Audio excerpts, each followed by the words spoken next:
Welcome back to the show. Now, would you pay more than $100 to sit for 12 hours and listen to a man who claims the world is run by lizard aliens? Well, that's not all. Former British TV sports presenter David Icke is telling the audience on his Aussie tour that he believes the moon is a gigantic spacecraft and 9/11 was a conspiracy theory.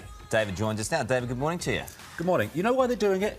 Because they've got a mind of their own and they've taken the self-respect to look at the detail and then think, that makes some sense, I'm going to know more. That's why. They're intelligent people. They being the people who pay all that money to come and see you talk. I talked for 12 hours and all that money, there's a whole team has come across the world to put this on. And I will swap what you earn with what I earn any day of the week, OK? What's the go with aliens, then? Can you give us an indication of what's happening there? Well, if you look around the ancient world, you look at the beliefs and the stories and the legends of the Aboriginal people, even in Australia. There is a common theme of a force that's been manipulating human society. And they call them all over the world different names. But when you do the research, and I've been researching this for 26 years, not 26 seconds, you find that these different names are referring to the same force. And it's a force that's manipulating human society. And let me put into context, very quickly, this whole thing about aliens. And people go, aliens, what? Let me put this into context. According to mainstream science, the electromagnetic spectrum is just 0.005% of what exists in the universe. Visible light, which is the only frequency band that we can see in a world that we perceive, is a fraction of the 0.005%. And even within that sliver of visible light, this planet, compared with the size of the universe, is equivalent to a billionth of a pinhead. Do you think there could be other life other than humans? I do. Yeah. Yeah, Carl's always believed that. I have. Let's drill down a little bit into some of your beliefs. You, for example, think that the moon, our moon, is a hollowed-out space station. Well, it's a hard one like to the Death buy, Star. that one. Yeah, a little bit like that. But, I mean, this was first suggested by Soviet scientists from the Soviet Academy of Sciences, who produced a detailed breakdown of how the moon cannot be natural, and everything led them to believe that it was hollow. And when you look at what... Is that worth scientifically, given gravity? Well, they are scientists from the Soviet Yeah, they're Soviets. sciences. So therefore, you know, you either believe them or you don't. And there was a book written some years ago, again by serious people, called Who Built the Moon, which was breaking down all the extraordinary anomalies that relate to the moon, because mainstream science cannot explain why a body that big, bigger than Pluto, can be going around a planet that's small. It makes no sense, and they can't explain how it came into being.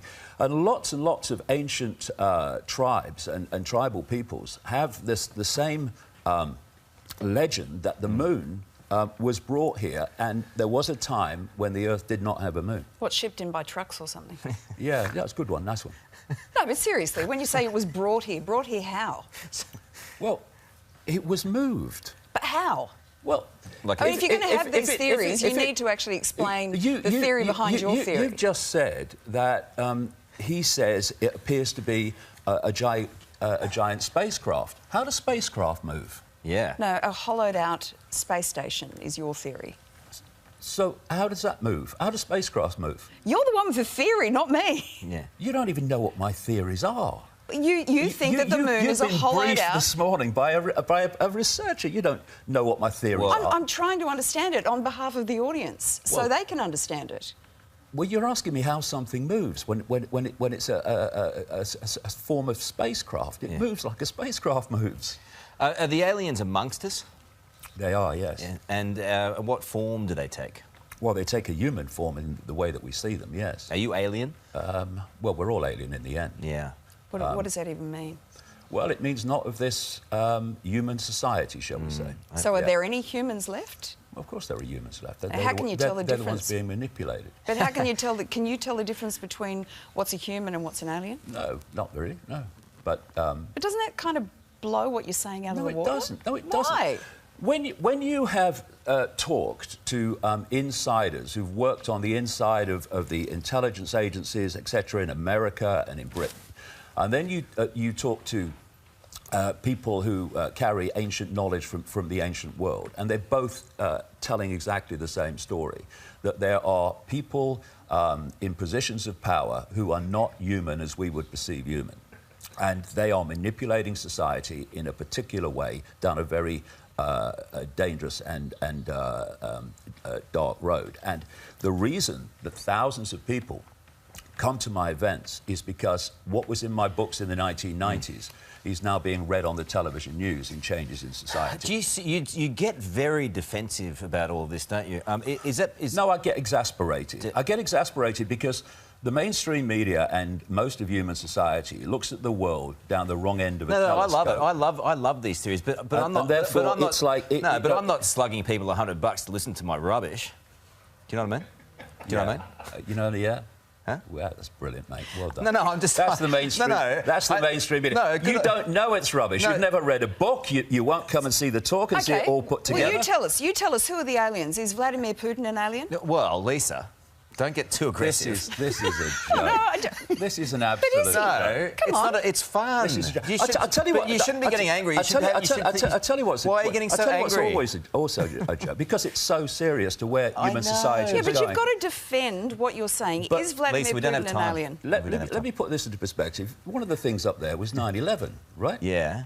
To question 9/11 is kind of strange and a theory. Yeah. Right? Were there weapons of mass destruction in Iraq? Were they? No. No. But we were told they were to justify mass slaughter of the innocent. Yeah. The same people, not the same agencies, the same people that told us there were weapons of mass destruction in Iraq to justify an invasion were the same people that told us the official story of 9/11. So why don't you question that when obviously you've been lied to on the other thing? Oh, hey, listen. Where can people see you? Because people are interested in this stuff. Yes, they are. Whether they've got a mind of their own. Yeah. So where can they see you? Sydney Town Hall on Saturday. Start at 10 o'clock. Oh, sweet. Right. And if you like it, go along and have a look. And we appreciate you coming along today. Not a problem. Thank you. Thank you, David.